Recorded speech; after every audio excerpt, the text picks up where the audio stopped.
प्रिय विद्यार्थियों, आज हम नंददास द्वारा विरचित भंवर गीत से संबंधित जो संकलित छंद हैं हमारे इस कोर्स में, उन सब का एक एक करके अध्ययन करेंगे। सबसे पहले जो प्रथम छंद है उसके अंतर्गत उद्धव का कृष्ण संदेश। ऊधो को उपदेश सुनो ब्रज नागरी, रूपशील लावण्य गुणे सबई गुण आगरी। प्रेम दुजा रस रूपणी उपजा वन सुख पुंज, सुंदर श्याम विलासनी नव वृंदावन कुंज सुनो ब्रज नागरी। इस पद के अंतर्गत जब कृष्ण से सहमति प्राप्त करके उद्धव जी गोपिकाओं के लिए अपना उपदेश को देने के लिए जाने के लिए उद्यत हुए, उन्होंने जिन शब्दों में सबसे पहले वहाँ पहुँच करके और प्रिय गोपिकाओं के लिए जो संदेश दिया, उस सब में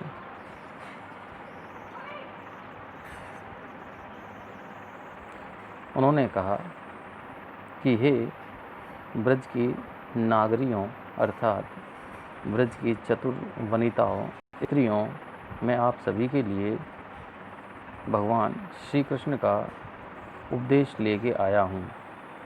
उन्होंने आगे कहा कि हे नागरियों, आप रूपवान हैं, शीलवान हैं, लावण्यमयी हैं और समस्त प्रकार के गुणों का खजाना है। इस प्रकार की स्त्रियों, जो आप सभी प्रकार से योग्य हैं, ऐसी स्त्रियों के लिए मैं भगवान कृष्ण का जो संदेश आपके लिए लाया हूँ उसको प्रस्तुत करता हूँ।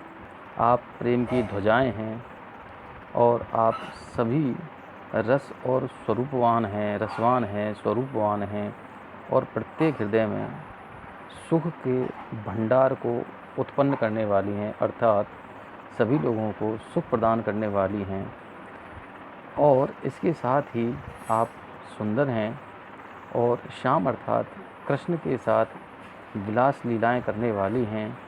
और ये विलास लीलाएं आपने वृंदावन की कुंज गलियों में की हैं।